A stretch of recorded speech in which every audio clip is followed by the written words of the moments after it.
Hey there, happy day 1179 of What You Up To Now. Sharon Horne-Ellstrom here, sharing and documenting my journey as I transition from the brick and mortar, real world, physical businesses, manufacturing, corporate America, to the online world of business. A couple years ago, I had the opportunity, as part of my divorce, to divest myself of all my previous business holdings and dealings, and had the opportunity to say, okay, well, what am I going to do now? I am older and wiser, hopefully, and I don't really want to go back to the things I've been doing or done in the past.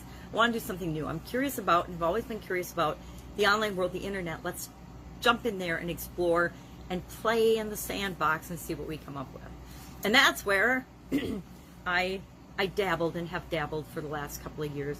Learned a lot. Lots of successes, lots of failures. Anybody that tells you any endeavor in life is easy, and it's easy, it's simple, but it's still challenging in that you got to figure stuff out. You can listen to coaches, you can model people, you can do everything that they say, and it doesn't guarantee you're going to be successful with their model. And right now, I think I've mentioned that I'm following a couple of different coaches this year. And I've got a couple of different coaches that are one for the offline world, one for the online world. Very, very different coaching styles, very different everything. And yesterday I was learning about buckets. And this one is the communication, confidence, personal development, online type coach. And was talking about from a personal development standpoint, and our mindset and our mind, and how important our brain is, and how we think and what we think in terms of what we achieve in our lives. So true. And we try to pretend it's not true, but nobody wants to tell you that, hey, your beliefs are screwed up if you want to achieve a certain goal. Nobody wants to hear that, because we just think our beliefs are our reality. But the discussion was about, and it was a training, it was a course that I was listening to from the past, about putting things in the proper buckets and making sure that they're in the right buckets in our mind, so our mind deals with the information appropriately. Otherwise, our subconscious, all it does 24/7 is keeps us going in a loop of what we've always done. It keeps us in our comfort zone because it wants to keep us safe. It knows that no matter what we've been through, what trauma, what drama, what things we've been through in the past, if it keeps us in this box and it keeps us doing the same things over and over again, we'll get the same results, which means we'll be safe and not dead, because we're alive right now, right? Well, that's not necessarily going to get us out of that box into where we want to go. So it's important to put the right things in the right buckets. And so some of the buckets, for example, are past, present, future. And we need to make sure that we're not bringing the past into our present, because that's going to negatively impact our future. So I thought that was a really powerful way of looking at it. And one of the examples he gave is that we don't have eating or physical problems. We have mindset, where we put things in our mind, problems. For example, he gave the relationship with food or the relationship with money discussion, and talked about often it's not that we have a problem with eating or a problem with food, or we're an emotional eater or whatever the names that we apply to things. It's that we're not having a relationship with our food. We're not treating food or ourselves with the respect that we deserve. So for example, categorize your food. Your food is either nutrition, entertainment, or addiction. I thought that was a great way to look at the different foods that we eat. So as I'm reaching for a caramel egg yesterday, I'm like, well, this is addiction. It's caramels for me, sea salt caramels, as much as I love them. Every time I eat one now, I'm going to think addiction. I'm not going to think yum, yum, all the things I normally think. And just that mindset change, I suspect, I haven't tested it out yet, but I suspect that's going to have me eating even fewer sea salt caramels, or even fewer desserts, or fewer things that I know aren't really nutrition. And now if I'm out with my sisters or my daughter or my son or something, I might see that meal as entertainment, but it's not necessarily all nutrition, right? But I did make choices yesterday based on that categorization, because instead of getting cakes and desserts when I was at Kowalski's with my sister, I picked up a nice salad and some Honeycrisp apples. So those, I actually thought about nutrition, entertainment, or addiction. And all the sweet things are addiction, for me anyway. And so I let them go, and I tried to stay out of the bakery, and I went to the prepared salads and the fruit and the produce. area of the store. Well, she looked for things for her son's birthday today. It's 21st birthday today. So categorization is something, I got to admit, I never even thought about. I, like all the rest of us, we learned how to learn when we were young, and nobody really taught us how to learn or how to use our brain or how to put things in our mind so that it was serving us in our own best interest. And so as a 61-year-old woman, I am now studying and looking into and learning more about these things because I find them fascinating, and we like to study things that we're curious and fascinated by. But I wanted to share that because I think it's really powerful, and you get to decide what your categories are, right? But I think past, present, and future is a really powerful one for everyone because I, like everybody else, have been known to, and our brain will automatically serve us up situations and experiences and feelings and thoughts and beliefs from our past based on what we're experiencing right now. If I am in a tough interview, for example, and somebody's asking me difficult questions, my brain will automatically serve me up all the other difficult and past interviews that I've been in, and whether I gave good or bad answers, my subconscious will try to feed up the same exact answers and information.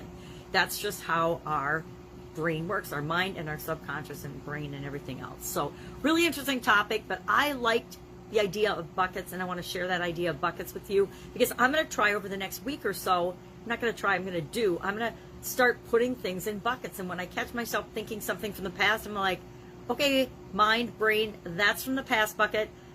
That, up until now, that's what I've done. And I see that I've done that in the past.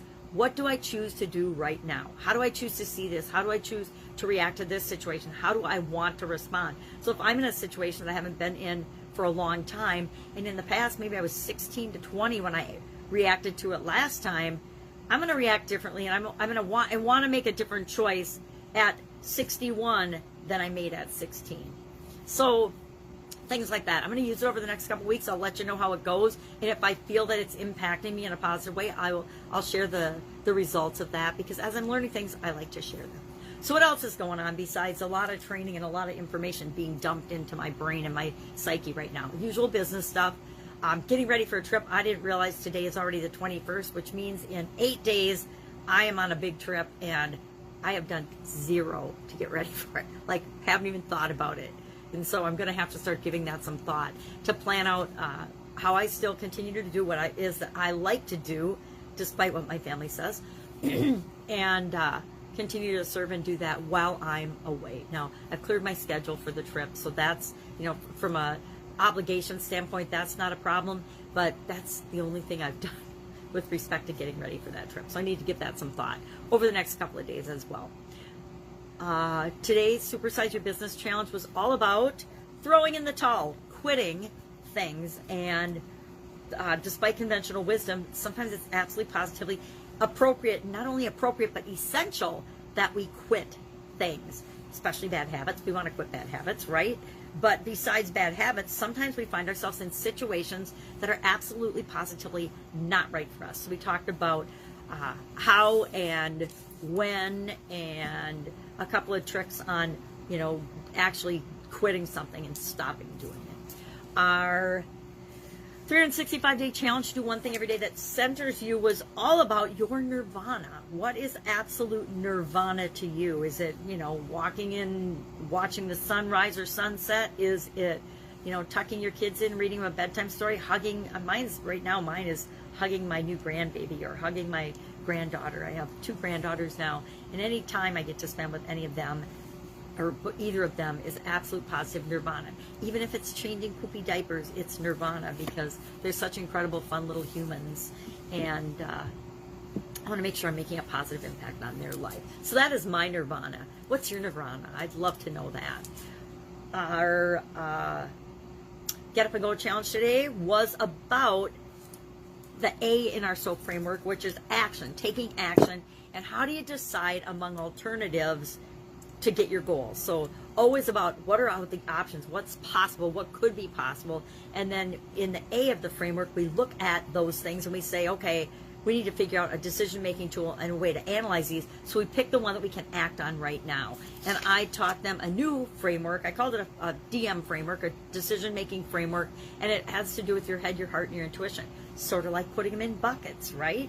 we put things in buckets. Well, your head, your heart, your intuition could be a bucket. And I gave them, this time I haven't done that before, but I gave it a weighted average. So I used the number of letters in the word. So head was 4, heart was 5, intuition was 10. So they got 10 points, or Intuition.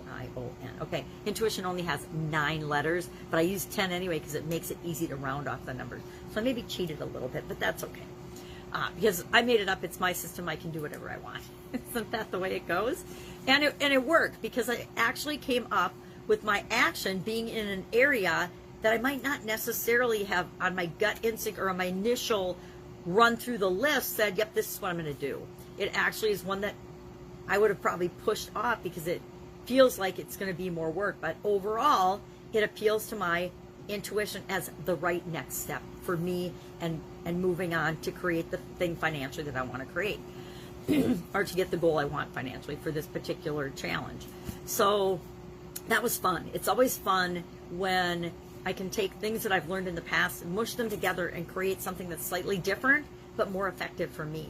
And that's what we have to do with everything we learn, everything we read, everything we see, everything we experience. We have to take what works for us out of it and leave the rest behind. Because there's very few things that we hear or say or experience in life that we want to take the entire 100% experience with us and move forward with it. There's a few, but there's not very many. There's many more multiples of the things we don't want to bring with us and pieces of the stuff that we don't want to bring with us. Maybe a percentage of a percent is what we want to bring with us from past experiences, and the rest we want to leave behind.